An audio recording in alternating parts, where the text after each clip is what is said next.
देवरानी और जेठानी। दीपा और अनीता दोनों ही देवरानी और जेठानी थी। दीपा नौकरी करती थी और अनीता घर संभालती थी। उनका परिवार बहुत बड़ा था, सास ससुर और उन दोनों के बच्चे, कुल मिलाकर घर में 10 लोग थे। और आज कई सालों बाद उनकी बुआ सास अपने भाई के पास रहने आई थी। सुबह उठते ही बुआ जी ने देखा दीपा जल्दी जल्दी अपने काम निपटा रही थी। अनीता ने सबका नाश्ता बना दिया, जिस नाश्ते को दीपा ने सबको परोस दिया। इसके बाद दीपा ने खुद अपना टिफ़िन पैक किया और जॉब पर चली गई। अनीता ने फिर दोपहर का खाना बनाया और थोड़ी देर बैठ गई अपनी सास और बुआ सास के पास।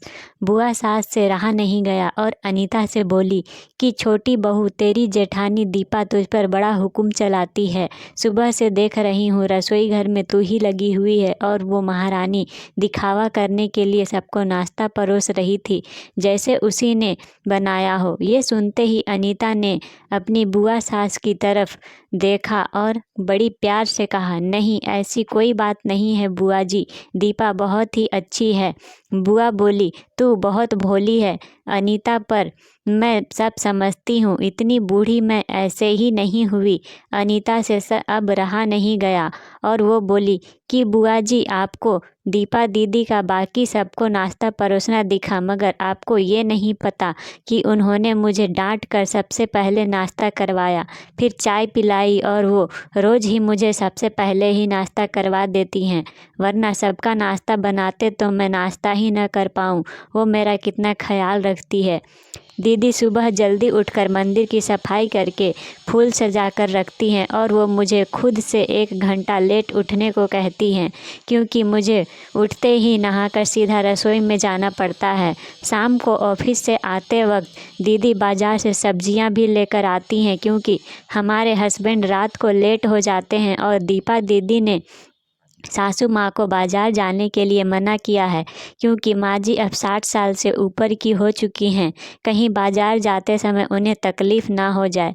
वैसे भी उन्हें घुटनों की परेशानी है और जब माँ जी को घूमने का मन होता है तो दीपा दीदी छुट्टी करके खुद उनको घुमाने लेकर जाती हैं। और हाँ बुआ जी, दीपा दीदी रोज़ शाम को आकर खाना बनाने में मेरी खूब मदद करती हैं, चाहे वो कितनी भी थकी हुई हो। वो मेरी जेठानी ज़रूर है, मगर वो मुझे अपनी छोटी बहन ही मानती हैं और मैं उन्हें बड़ी बहन मानती हूँ। ये सब सुनते ही बुआ चुप हो गई। शायद उसकी चुगली अनीता के आगे फेल हो चुकी थी। शाम को दीपा सब्जी की थैली अनीता को पकड़ाते हुए बोली कि अनीता, सब्जियों के साथ वाले थैले में तुम्हारी फेवरेट लेखक की किताब भी लाई हूँ। ये सुनकर अनीता खुश हो गई और बोली, थैंक्स दीदी। अनीता सब्जी की थैली किचन में रखी और किताब रखने अपने कमरे में चली गई। तभी बुआ जी ने दीपा को आवाज़ दी, बड़ी बहू ज़रा यहाँ आना। दीपा बोली, जी बुआ जी।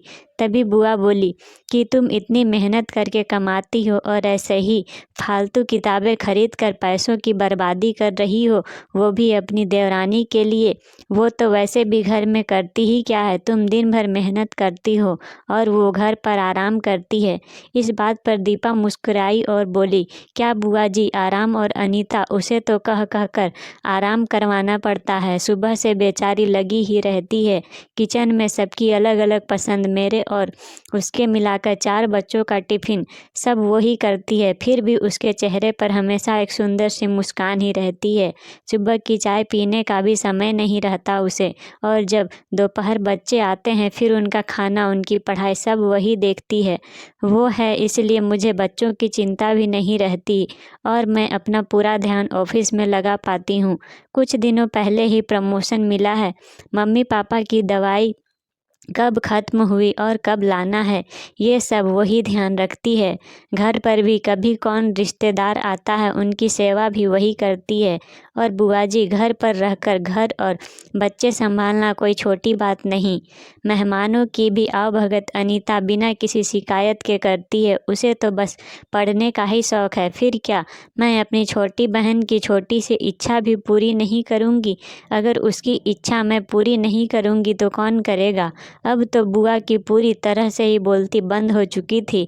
फिर दीपा भी अपने कमरे में चली गई।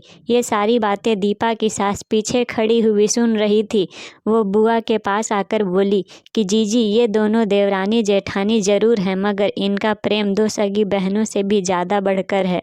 ये दोनों ही एक दूसरे का अधूरापन पूरा करती हैं और मेरे घर की मजबूत नींव हैं ये दोनों। पहले मैं भी एक बुरी सास थी और हमेशा ही मैं इनको लड़ाने की ही सोचती थी, लेकिन इनके प्रेम के आगे मैं भी पिघल गई और वैसे भी इनको लड़वा कर नुकसान तो हमारे ही घर का है ना, इसलिए मैं भी इनके ही प्रेम में मिल चुकी हूँ। लेकिन ये बातें दीपा और अनीता की बुआ सास को समझ नहीं आई और वो मुंह घुमाकर अपने कमरे में चली गई, क्योंकि वो तो इनको लड़वाने ही आई थी।